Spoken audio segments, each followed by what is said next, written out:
Kawayan D, and City Vice Mayor Bartolome Malilin, together with the members of the City Council of Kawayan City.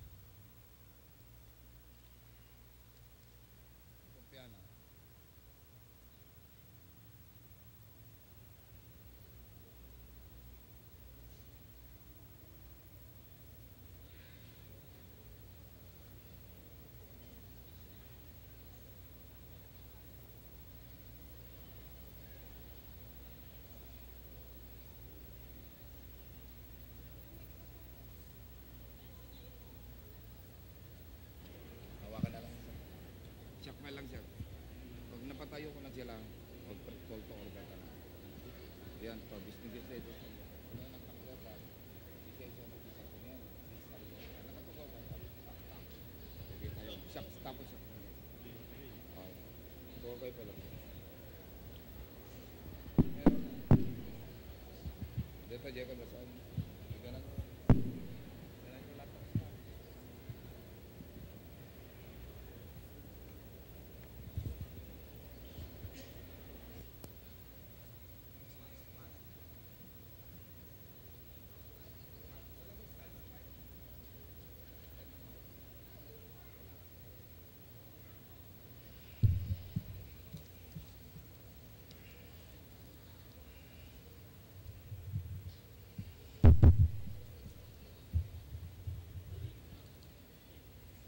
To our guests and visitors, city officials, heads of offices, barangay officials, ladies and gentlemen, good afternoon.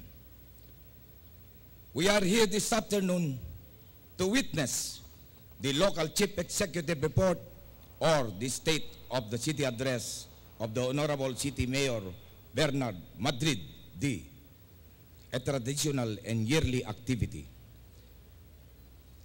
Distinguished ladies and gentlemen, the first regular session of this Honorable Sangguniang for the year 2016 is about to commence. Everybody is therefore requested to rise.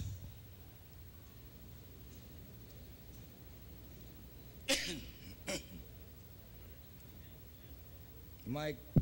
The first regular session of the Sangguniang Panlunsod for the year 2016 is about to commence. It is now therefore called to order. May we call on the representative of various religious sector to please come forward to deliver the ecumenical prayer.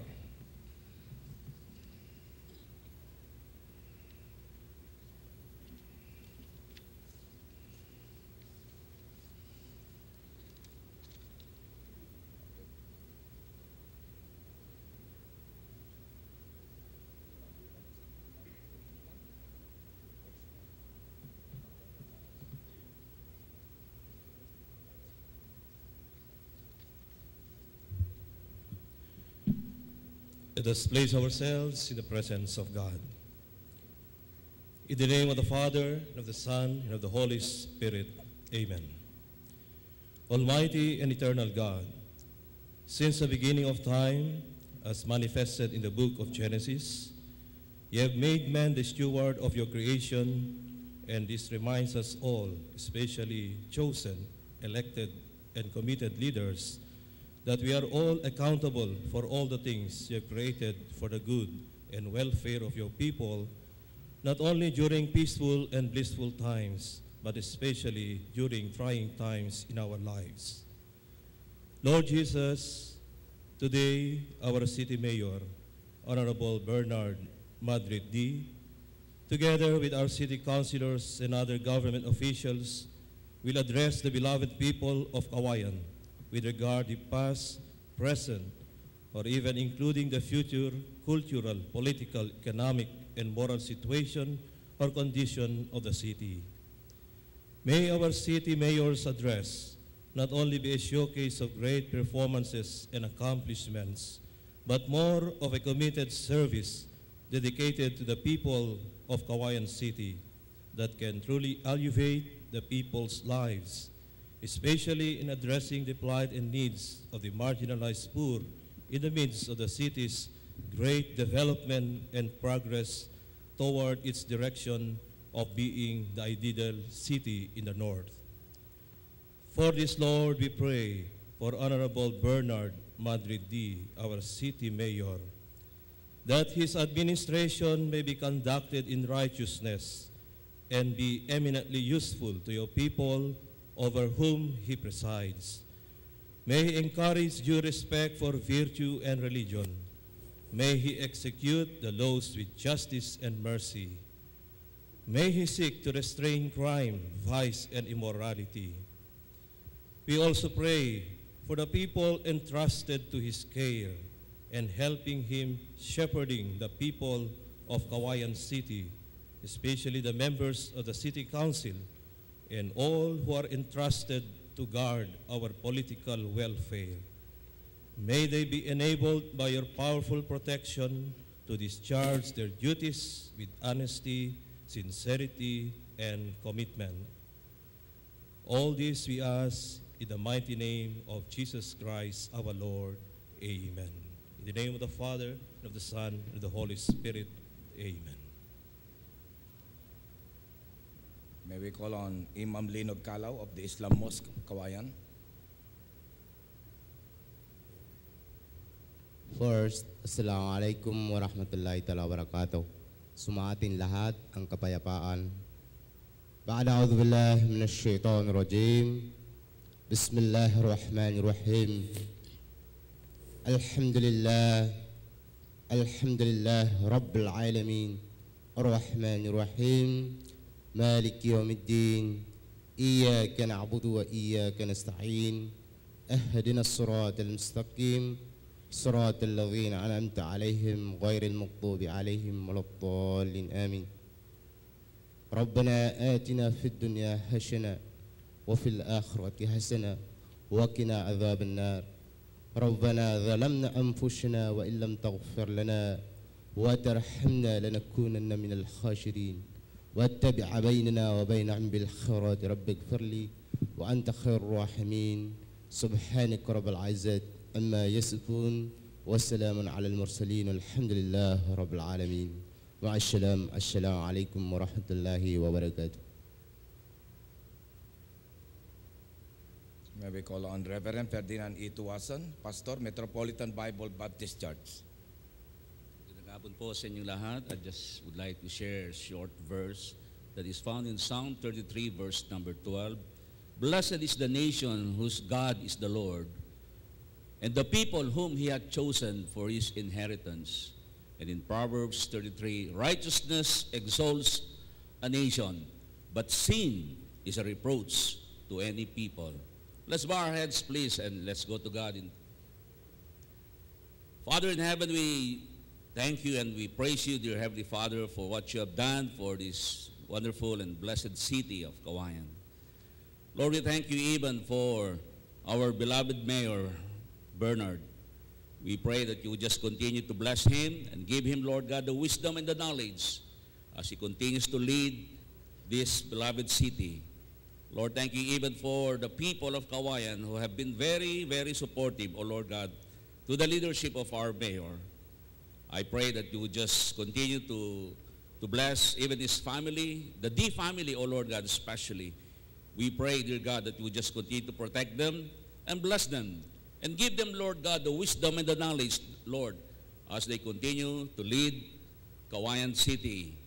Lord, we would like to commit to you our beloved Mayor and even the city councilors, Lord, as they continue, Lord God, to create laws and resolutions that would make this city even greater and more blessed. Thank you so much for what you have done and for the blessings that you have bestowed upon us, Lord. Even, Lord God, for the protections that you have given, Lord, oh Lord God, thank you so much. All these things we ask and pray in Jesus' name and for your sake alone. Amen. May we call on Reverend Joey Magundayaw, Pastor, Jesus Christ the Deliverer. Tayo ay patuloy na manalangin.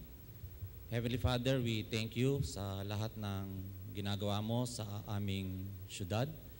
Kung akin pong babalik tanawin ang kalagayan ng Kawayan nung ako'y napunta rito noong 1993, sa kasalukuyan, Panginoon, napakadami na ginawang o nangyaring pag-unlad at progreso, kaya ito'y umani ng maraming parangal, umakit na maraming mamumuhunan, at nagbigay, Panginoon, ng kasiyahan sa mga mamayan sa unti-unting kaganapan ng pangarap nila ano ang isang syudad. Salamat, Panginoon, sa lahat ng naging kontribusyon ng mga naunang namumuno hanggang sa kasalukuyan, sa pinagsama-samang kanila pong pangunguna. Ang Kawayan ngayon ay kung ano ngayon na siyang aming ipinagmamalaki. And as an adopted son of Kawayan, Lord, I'm proud to be a Kawayenyos. Kaya Panginoon, sa kasalukuyang pamumuno ng aming butihing mayor, patuloy na daluyan mo siya ng iyong karunungan, bigyan ng kakayanan ang lahat ng pangitain sa kanyang puso ay masakatuparan sa maikling panahon na ipinagkaloob sa kanya sa kanyang panunungkulan. Salamat, Panginoon, sa mga tao sa kanyang likuran. Hindi man sila nababanggit, napapansin, sumisikat, pero Lord, nakita mo ang lahat ng kanilang mga kontribusyon. At ang Kawayan, Panginoon, ay hindi lang isang pamana na may bibigay nila sa kanilang mga mamayan, but it's also a legacy na patuloy na aalalahanin ang kanila pong naging panunungkulan. Gaya ng sinabi mo, Panginoon, na napakaraming mamumuno sa mundo, pero iilan lang ang tatay. There are thousands of instruction, but there are few fathers. Panginoon, ang aming mayor na bilang ama ng syudad, patuloy na umiral sa kanya, hindi ang katulungan ng isang leader, kundi ang puso ng isang tatay. Kung paano isang ama, Panginoon, lahat pagsusumikapan sa ikabubuti ng kanyang anak. Lord, ganun din sa kanyang puso, na bibigyan mo siya ng kakayanan na Lord, ang kinabukasan ng mga Kawayenyo ay patuloy na may sasakatuparan, may usad at may susulong sa pamagitan po ng kanyang panguna. Patuloy na bigyan mo rin siya ng kalusugan, Panginoon, at kasiyahan sa kanyang patuloy na paglilingkod sa amin, at hayaan mo, Panginoon, na ang iyong buhay ay patuloy na maparangalan habang, Panginoon, siya ay namumuno in a political, even in a business aspect of our city. Panginoon, kapit-bisig na amin pong inaalay ang aming support in the spiritual aspect until, Panginoon, ang Kawayan ay isang syudad na ipapahayag, Panginoon, ang iyong kadakilaan. Salamat po, Panginoon, sapagkat ang lahat ng ito ay mas katuparan sa iyo. Kung wala ka, wala kami magagawa. Pero ang lahat ng bagay ay magagawa namin sa pamagitan ng Panginoong Hesus na nagbibigay sa amin ng kalakasan. Kaya sa iyo ang lahat ng papurit parangal sa pangalan ni Jesus. Amen and amen. May we call on Reverend Ike Pama, Pastor, United Methodist Church. O Diyos na makapangyarihan sa lahat, Ama namin sa langit, na ang kalahatian ay sa buong mundo, ipinamamanhik namin sa iyo na may pagpakumbabang puso na sa pamagitan ng iyong biyaya upang masdan at pagpalain mo ang inyong lingkod sa siyudad ng bayan, sa siyudad ng Kawayan, Mayor Bernard Faustino MD, ang mga City Municipal Councilors, kasama ang iba pang mamuno sa lungsod na ito. Bigyan mo po sila ng karunungan, kalusugan at kalakasan na malaman at sundin ang iyong kalooban para gampanan ang kanilang mga katungkulan na may pag-ibig, katotohanan, katuwiran at kabutihan. Upang maging tuntunin ng kanilang mga puso at yumabong ang kanilang pagsusumikap sa batas at kaayusan, katarungan at kapayapaan sa lahat ng dako sa lungsod na ito na mangingibabaw sa karangalan ng iyong banal na pangalan. Hinihiling ko sa pamamagitan ng aming Panginoong Jesucristo. Amen. May we call on the Philippine National Police Regional Training Centers, RO2, for the entrance of the colors.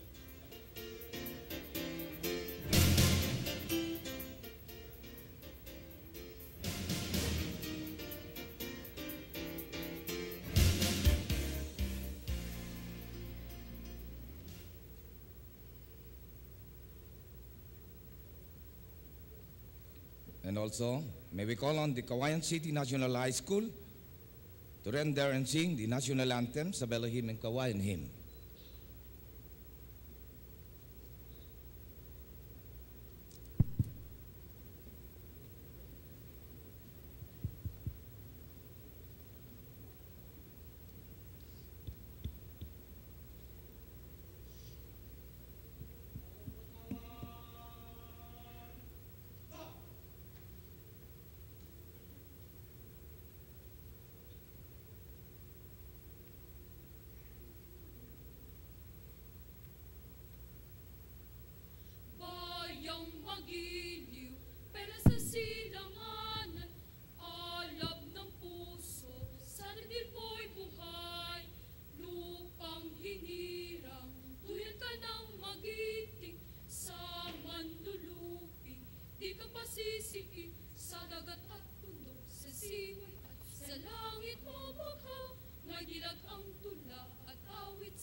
the Honorable Bartolome Agonoy Malinlin, the Honorable Edgar Mariano de Luna, Honorable Francisco Nicolas Malinlin, Honorable Alejandro Kitso Wi III, Honorable Marco Paulo Ariola Meris, Honorable Salcedo Tagala Poronda, Honorable Eugenio Baccay Asirit Jr., Honorable Bagnos Antonio Maximo, Honorable Edwin Gonzalez Lucas, Honorable Hil Aquino Guzman, Honorable Danilo Baccay Asirit, and the Honorable Victor Hubert D. Jr.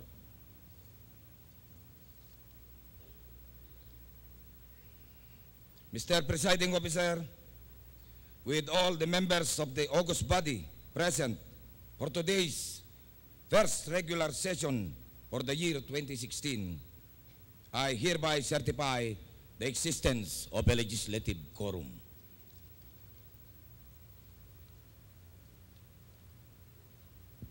As certified by the City Secretary, Mr. Rolando Ranieses Furonda Sr., that all the members of the August body are all present for today's first regular session for the year 2016, the presence of legislative quorum. The session now will proceed to the next order of business. But before we go further on the highlights of this occasion, which is the State of the City Address of the local Chief Executive, Honorable Bernard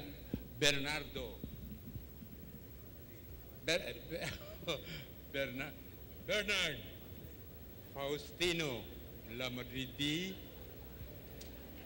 let me do the honor to express my sincerest and heartiest greetings to all our guests and visitors. Good afternoon. In behalf of the City Council, I would like to welcome each and everyone from the non-government organizations and socio-civic organizations, business sectors, and different government agencies, our partners in service. It is our pleasure to have you this afternoon and have invited you all so that you will be able to hear the Honorable City Mayor share his program, the year 2016. It is also an honor for the City Council to share with everybody its programs for the year 2016. Ladies and gentlemen, it is an honor for this 5th City Council to have the presence of our Honorable City Mayor, Bernard Faustino Lamadridi, with us for his State of the City Address. Ladies and gentlemen, the Honorable City Mayor, Bernard Faustino Lamadridi, will now deliver his State of the City Address.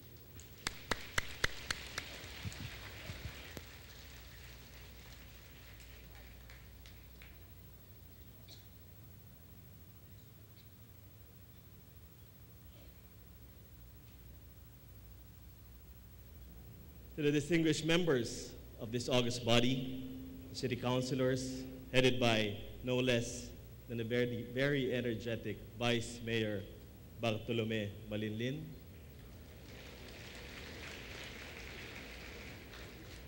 our barangay officials, headed by our ABC President, Honorable Victor H.D. Jr., our department heads and employees of the city government,